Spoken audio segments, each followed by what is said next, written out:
Our world is full of mysteries, some so small that their revelation wouldn't impact even the tiniest of societies, and some so big that their revelation could answer the eternal questions of life, the universe, and everything. When we look around, we see the world. Sometimes we see nature, and other times we see man-made objects. But beyond all of this, there's a world that we have not seen yet, a world of endless possibilities. Hi, I'm Sherwin, and today we're going to be discussing about the solar system and the galaxies.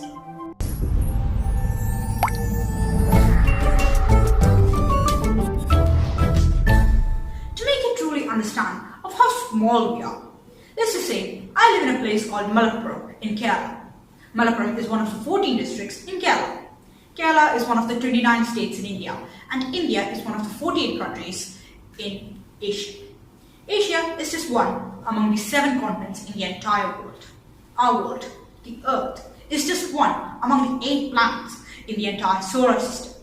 And our solar system is just one among the estimated 100 billion solar systems in the entire Milky Way galaxy.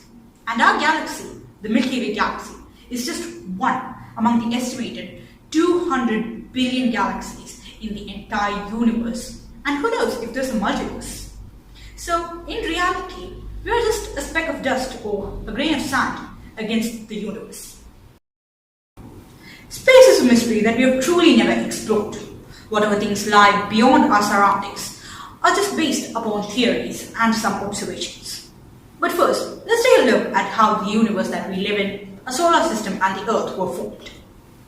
The Earth is said to be the only planet in the entire universe capable of sustaining life. It has all the necessary elements required to sustain life. It has breathable air, food, and water. The Earth is said to have been born around 4.5 billion years ago. That's a long time. But the universe is even older. How was the universe created? How did it come to be the seemingly infinite place that we know of today? Are some of the questions that have been puzzling scholars and scientists alike and led to some pretty wild and interesting theories. Today, the consensus among scientists, cosmologists, and astronomers are that the universe as we know it today began as a massive explosion that created most of the matter and the physical laws that govern our cosmos. This is the Big Bang theory. The basics of the theory are fairly simple. In short, the Big Bang hypothesis states that all of the current and past matter in the universe came into existence at the same time, roughly 13.8 billion years ago. At this time, all matter was compacted into a very small ball with infinite density and intense heat called a singularity. Suddenly, the singularity began expanding and the universe as we know it began. But there were many stages in the creation of the universe. These stages were called epochs, and some of them only lasted for a really short amount of time, also called Planck time. The epochs were the Planck epoch or Planck era, the Grand Unification epoch, the Inflationary epoch, the Electroweak epoch, the Quark epoch, the Hadron epoch, the Electron epoch, Nucleosynthesis, Photon epoch, Recombination, Dark Age, Reionization, Star and Galaxy formation, Solar System formation. These stages were the stages from the beginning of the universe up until today. Earth, along with the other planets, is believed to have been born around 4.5 billion years ago from a solidified cloud of dust and gases left over from the creation of the Sun. At that time, the Earth was just a giant fiery ball covered with lava, toxic atmosphere, and constantly bombarded with all sorts of asteroids. At around that time, a huge celestial body, almost the size of Mars, collided onto Earth, and the impact was very violent. The celestial body has been named Terra. If the celestial body had been any bigger, it would have destroyed what we call today Earth. This violent action is what led to the early formation of the Moon. Now, let's go back into the present world. If we zoom out a bit from our home planet, the Earth, we actually have a moon. And our moon is actually a really large moon.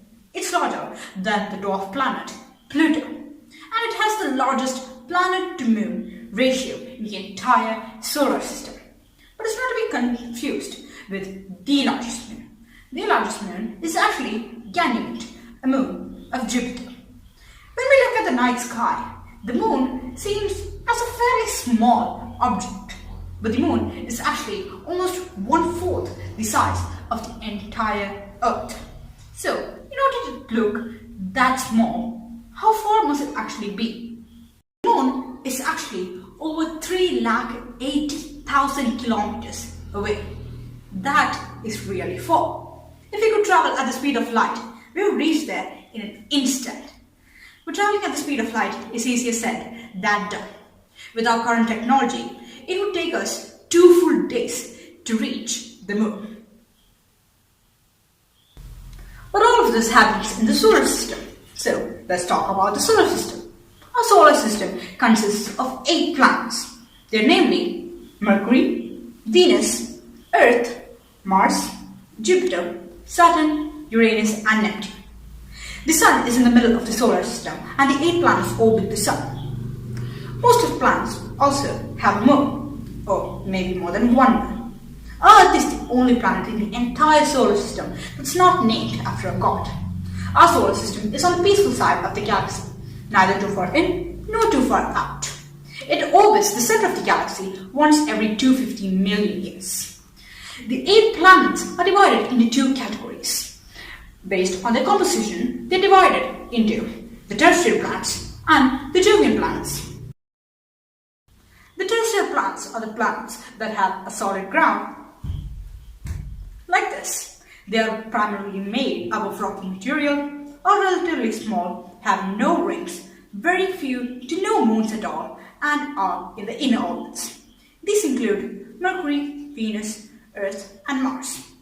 Beyond the 4 planets of the inner solar system lay the 4 planets of the outer solar system, known as the Jovian planets. The Jovian planets are further categorized into 2 categories, known as the gas giants, Saturn and Jupiter, and the ice giants, Neptune and Uranus.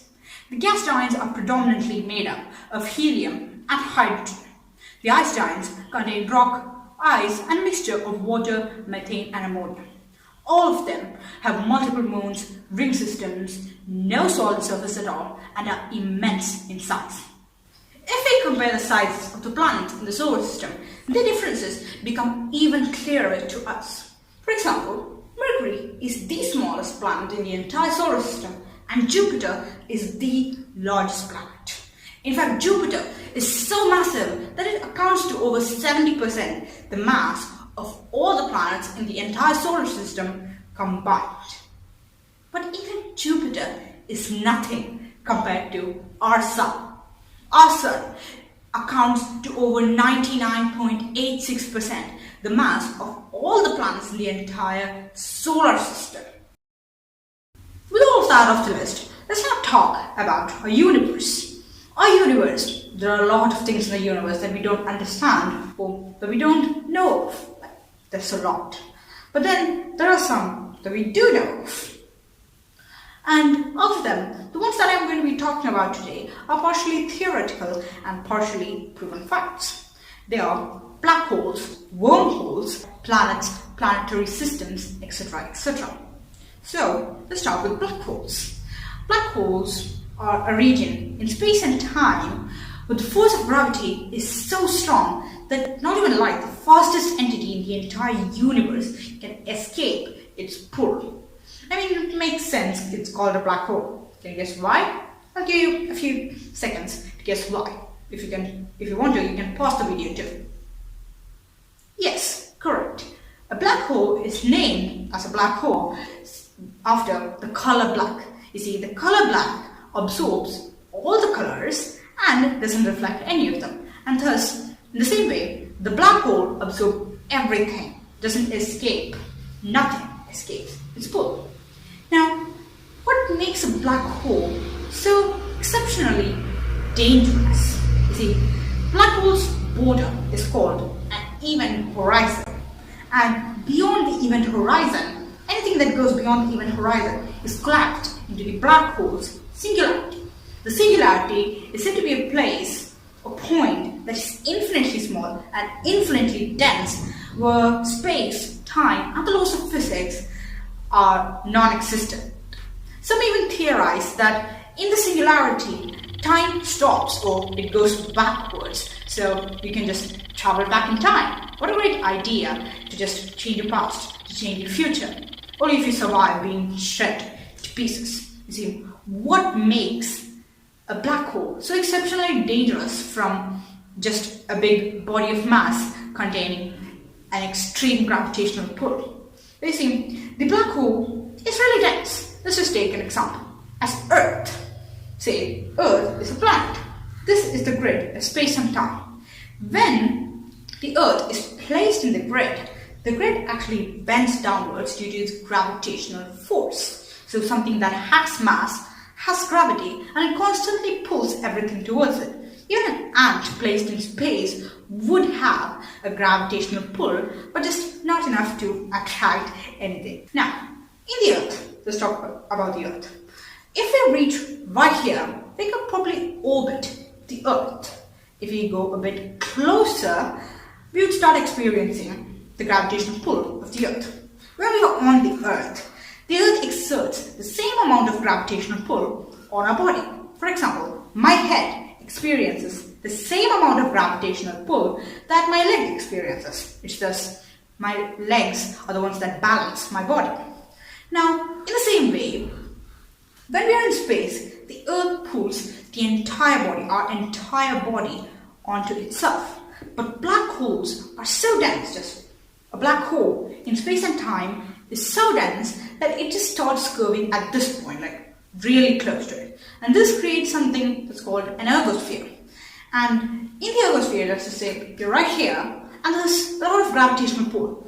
But right here, the gravitational pull is exponentially higher than it is on here. So if you were to just come right in between, the black holes first start pulling your leg, not your entire body, but first your leg. And your leg would be pulled with such a tremendous force that it would just rip apart, and so the rest of your body would just go down. And that is what makes black holes so exceptionally dangerous. Now that is one theory. Another theory suggests that you would go spaghettification, or you'd be stretched like a spaghetti. Now, another thing that's closely related to the topic of black holes and white holes are wormholes, or Einstein-Rosen bridges. Now, this is a theory by Albert Einstein and a physicist named Nathan Rosen. This theory was developed based on the theory of relativity by Albert Einstein. So, to make you truly understand how this actually works, I'll show you an experiment or a question, more of both. So here I have a piece of paper. Now, let's just say that this piece of paper is space. And on this piece of paper, on the space, we have point A right here, which is the starting point, and point B right here, which is the end point. Now my question is, what is the fastest way to go from point A to point B? I'll give you some time, or you can pause the video and check it out. Have you got it? Yes. Most people would have said that going from point A to point B, the fastest way is to actually just draw a line, like a straight line going from point A to point B. But the thing is, you're correct, but not exactly. You see, space works differently. The fastest way to actually go from point A to point B is to actually bend space and time and to punch a hole right through here. So this pen, let's just say it's a spacecraft, actually went through that distance, this really long distance, in an instant. And this is all similar to how a wormhole or Einstein-Rosen bridge works. Black holes also just die out sometimes due to a phenomena called Hawking radiation. Now, Hawking radiation is a phenomena where small amounts, really tiny amounts of the black hole go about each and every second, and it take billions of years for just a really small part of the black hole to actually go out. So all of this is a bunch of weird and complicated things over and over again. For most of human history, we process the universe as fairly simple, a big flat stage where the events of the universe unfolded. And even if you take off all the objects, celestial bodies, galaxies, stars, everything, there's still something left. Space, an eternal place that never changes. But Einstein's theory actually changed that. Einstein said that space and time together make up that stage, and the objects placed in it actually change the stage itself by stretching it and warping it. Here, I'll show you an example. Let's just say that this is space and time. When we take an object that has mass and place it on the grid, it actually bends the grid downwards, forcing the other objects to rotate or orbit around it. The next topic is planets. Now, one really interesting thing that I would like to point out is about planet 9. Before 2006, Pluto was the 9th planet, but since 2006, Pluto has been counted as a dwarf planet and not a real planet. But recent studies reveal a planet 9. Now, for almost 5 years, scientists have been on the hunt for a hypothetical planet 9 that is said to be orbiting the Sun at a much further distance away than Pluto. It's almost the size of Neptune, that is around 10 times the Earth's size, and orbits around 20 times further than the furthest planet, Neptune. Thus, planet 9 was actually found using mathematical calculations, but the sad thing is it still just remains pure math, as there are no evidences that it actually exists because our sensors can't actually detect such a planet 9. Now, the different types of planets that I would like to mention here are the terrestrial planets, like our Earth, the gas giants such as Jupiter, Saturn, which are obviously made up of gases, the ice giants, which are made up of ice and water, and a mixture of other gases like Neptune and Uranus. And then there are dwarf planets, which are small, and volcanic planets, which are really hot, like Venus. Although these are all really interesting, what's more interesting are the planet orbits. There are some normal orbits like circular, almost circular orbits. Then there are a bit longer, elongated, elliptical orbits. But the most interesting one that I would like to point out are binary orbits. A binary star system and a binary orbit are the same thing. A binary system in physics means two celestial bodies that are at a specific distance from each other such that they are influenced by each other's gravitational pull and they orbit each other. So there are just two bodies that are at a specific distance from each other such that they are under the influence of each other's gravity, they don't crash with each other, and they orbit each other, resulting in a really weird shape of orbit. And those are just a few of the billions of other weird things in our universe. Our universe is really, truly a mystery that we've never explored. The universe is ever expanding and is supported by dark matter and dark energy, which we don't know exactly what it is. It has mass and gravity, but we can't see it or touch it or detect it using anything. Our knowledge of the cosmos is ever expanding too. Many early rocket launches, satellite launches, etc., has fueled humanity's knowledge about a world far beyond our homeland or our home planet.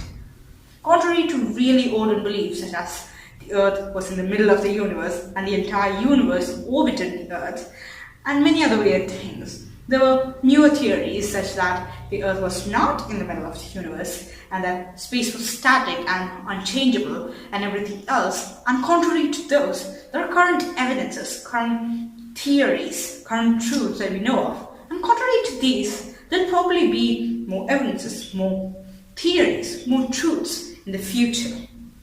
And someday, we'll look back into this period of time and think of how stupid we were. What we know of is just rock. What we don't know of is an entire ocean. All of this are going to be far in the future. So, hope you learned something new today. Till then, stay home, stay safe.